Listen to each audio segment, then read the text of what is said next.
오늘의 주제는 국민의힘 전당대회 결과 평가입니다. 월간 정치 함께 하실 패널 소개하겠습니다. 박재일 영남일보 논설실장 모셨습니다. 어서 오십시오. 네, 안녕하십니까.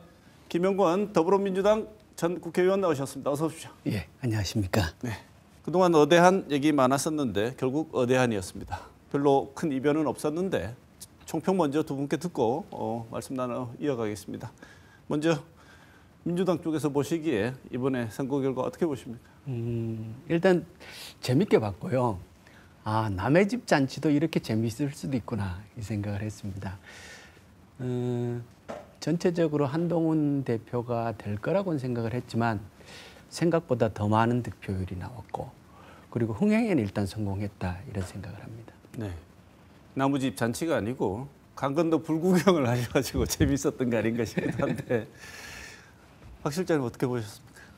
뭐 오대한이라고 표현하셨지만 어차피 대표는 한동훈 이런 뜻입니까? 근데 조금은 그래도 약간 그 예상보다는 제가 보기에는 득표율이 한 63%에 근접하니까 조금 높게 나왔다고 보는데 이 재미있는 포인트는 이제 윤심, 흔히 말하는 윤석열 대통령의 마음이 어디 있는가인데 그게 지금 이번 선거에서는 굉장히 좀 퇴색된 감이 있죠. 그래서 좀 중요한 포인트는 국민의힘이 보수계열의 정당이지만 최근 두세 차례의 전당대회를 보면은 외부에서 했던 강력한 지시나 과거에 뭐 당의 표현으로 좀 지령이랄까 이런 있죠.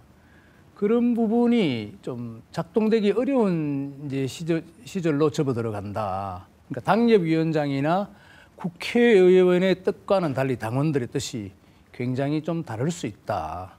다르다기보다는 좀 더 당원들의 당심의 그 표출이 좀 더 당내 민주주의에 근접하는 그런 고무적인 현상도 보인다. 저는 이렇게 파악하고 있습니다. 네, 대통령의 위중이 완벽하게 이렇게 완전히 드러날 만큼 실렸다고 볼 수도 있고 아니라고 볼 수도 있는데 중요한 지점을 좀 말씀을 해주신 것 같아요. 예. 당원들의 의지가 결국 당대표를 선출하는데 적극적으로 반영된 것 같다. 이 점 어떻게 보십니까? 그러니까 굉장히 조심스럽게 말씀을 하셨는데요. 지난번 국민의힘 전당대회와 비교를 하면은 그 당시에 김기현 대표는 지지율 5%인 상태에서 윤심이 정확하게 작동을 해서 김기현 당대표를 결국 만들었단 말이에요. 그런데 이번에는 윤심과 동떨어진 선거 결과가 당심에 의해서 만들어졌다는 거죠. 그러니까 대통령의 마음은 한동훈 후보에게 있지 않았던 게 분명했음에도 불구하고 당심과 민심은 한동훈 후보를 선택했다는 점에 있어서 국회의원이나 지역 그 당협위원장들의 오더도 안 먹히는 상황으로 바뀌었다. 이렇게 봐야 되지 않을까요? 전체적으로는 48.51%로 직전 전당대회보다는 7%가 더 낮았다고 하는데 결과치를 보면 당에서 한동훈 대표가 받았던 퍼센테이지나 민심이라고 말하는 그 국민 여론조사에서 받았던 퍼센테이지가 거의 유사한 정도로 나왔는데 이것들을 종합적으로 볼 땐 시사하는 바가 제일 큰 시사점 뭐라고 보십니까? 첫 번째는 한동훈 개인으로 보자면 당심과 민심이 거의 여론조사 우리가 좀 믿는다면 거의 근접하게 나왔다는 것은 굉장히 고무적이죠. 예전에 어떤 특정 후보, 대선 후보들이나 보면은 당심은 좋은데 뭐 여론이 안 좋다든가 여론이 그러니까 굉장히 이게 뭐 본인에서 억울하게 비춰질 수도 있어요. 아니 뭐 내가 뭐 좀 당원들이 좀 밑받침했으면 대통령 후보가 됐을 텐데 뭐 당선됐을 텐데 이런 이제 후회 섞인 얘기도 나오는데 한 후보로서는 그게 일치돼 있다는 것은 본인으로서는 클리어한 거죠. 깨끗할 수 있습니다. 어느 쪽에 지금 다 무게를 둬도 상관없다는 수치가 본인한테 나온 거니까 그건 그렇고. 근데 조금 전에 말씀하신 또 전체적인 투표율이 좀 낮았다는 거. 그건 아무래도 뭐 이게 지금 뭐 큰 잔치였다고 할 수 있지만 당으로서는 국민 전체적으로 볼 때는 총선이라는 게 큰 파도가 휩쓸려 갔잖아요. 네. 뭐 월드컵이 치르고 나서 국내 뭐 월드컵 뭐 본선도 못 올라갔다 그러면 뭐 국내 K리그가 제대로 되겠습니까? 그런 측면에서 아마 7, 8% 투표율이 낮아졌다는 거는 보수 계열의 국민의힘 당원들이나 아니면 전체 국민들이 중요한 선거이라고 보긴 하지만 굉장히 결정적인 정치 자체를 좌우할 수 있는 그런 결정적인 선거는 집안 잔치이기도 하니까 그 측면에서 아마 총선 패배 후유증이 좀 가미돼서 7% 정도 아마 다 투표율이 떨어진 게 아닌가 저는 그렇게 보고 있습니다. 네. 투표율이 떨어졌잖아요. 떨어졌는 거는 현재 보수 정치, 그러니까 윤석열 대통령에 대한 지지도가 개선이 안 되지 않습니까? 그러니까 집권당과 대통령의 지금 정치에 대한 일정 정도의 그 불만, 그 부분이 반영된 게 아니냐라고 생각을 합니다. 큰 틀에서 보수당 당원들 속에서도 지금 대통령이 하고 있는 정치에 대한 불만, 만족하지 못한 마음들이 투표율에서 반영된 거 아니냐 이렇게 본다는 네. 거죠. 네. 근데 선거 과정을 보면 언론에서는 자폭 전대다 이런 얘기가 나올 만큼 격렬했는데 이런 게 한번 진행되고 나면 박 실장님 네. 수습은 어떻게 될 겁니까? 수습이요? 상처가 있으면 이런 거는 정치적인 상처는 버릇이 되면 곤란해요.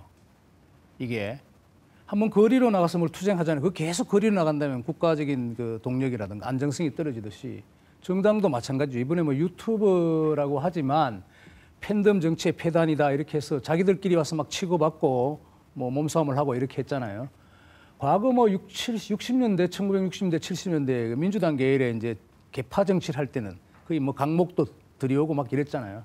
그런 시대가 지났고 또 국민의힘 계열은 보수 정당 계열은 뭔가 권위적인 그런 전당대회, 질서정연한 무슨 서울 장충체육관에 모여서 막 딱 이렇게 일사불란하게 투표하는 이런 이미지가 강했는데 지금 그게 아니고 완전히 이제 좀 풀어져 있고 뭔가 산만할 정도로 그리고 여기서다가 더 팬덤 정치에 입어서 그 강성 지지자들이 막 현장에 나타나서 서로 뭐 난투극을 벌인다든가 이런 건 좋지 않죠. 그게 버릇이 되면은 굉장히 관습이 된다면 그건 좀 우려스러울 일이에요. 예. 수습될 것처럼 보이십니까? 실장님 보시기에? 제가 보기에는 뭐 그건 뭐 큰 문제가 될 것 같지는 않습니다. 알겠습니다. 정치 프로들이 하는 거니까 그 뭐 프로들이 경선에 나와서 떠든 이야기를 갖고 뭐 평생을 가져간다면 정치인이 아니겠죠. 그렇습니까? 프로들이 전당대회 마치고 난 뒤에 정말 프로 매치 못지않은 싸움꾼들로 적대적인 라이벌로 전환되는 걸 많이 봐서 그렇죠. 많이 보셨죠? 예, 예. 민주당에서. 예. 김 의원님 어떻게 보셨습니까? 이게 어떻게 전망하십니까? 이 갈등이. 저는 정치하는 사람 입장에서 진흙탕 싸움을 통해서는 표심도 얻을 수 없고 대세도 바꿀 수 없다라는 게 이번 선거를 통해서 잘 드러났다고 보고요. 그런 점에서 정치하는 사람들이 새겨야 할 이번의 선거였다라는 생각을 하고 또 하나의 측면에서는 후보들이 사실 미천이 다 드러났잖아요. 전 장기적인 관점에서 이게 도움이 될 거라고 생각합니다. 한국 정치의 발전을 위해서 우리 앞에서 지금 정치를 담당하고 있는 사람들의 미천이 까발려지는 거 그것은 유권자들 입장에서 매우 도움되는 일이었다 이런 생각을 합니다. 네. 근데 이번 우리 지역 입장에서 보자면 이번 전당대회는 좀 심심했습니다. 왜냐하면 우리 주자들이 없었고 특히 출신은 김재원 최고 하나밖에 없는데 자 짧게 총평 듣고 다음 주제 한번 해보죠. 김재원 최고 유일하게 진출한 건 어떻게 보십니까? 박 실장. 김 최고위원은 지역구에서는 이번에 저쪽 우리 경북 쪽에서 그죠? 자기 지역구 의성하고 이쪽에서 나와서 경선에서 패배했죠. 근데 보면 정치인들이 이건 조금 있는 것 같아요.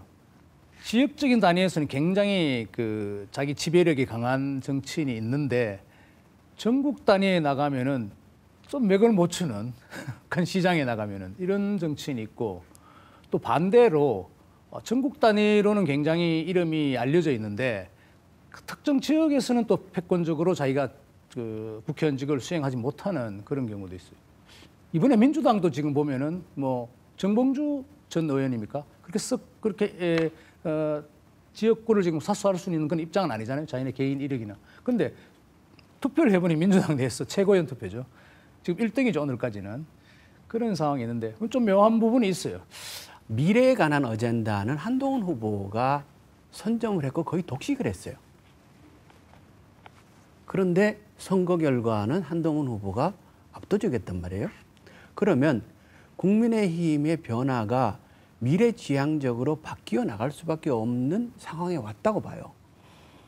이 문제가 TK에 있어서는 상당한 고민으로 작동할 수 있을 것이다 왜냐고 하면 TK가 보수 정치의 본산이라고는 얘기하지만 미래에 관한 어젠다나 임무를 준비하고 있지 못하거든요. 그러니까 일반적인 인식에서는 김재원 최고가 미래지향적 TK를 대변할 만한 정치인으로 인식되고 있지 못한데 선거는 자꾸 살아서 죽은 줄 알았는데 살아나오고 또 이런다는 얘기 아닙니까?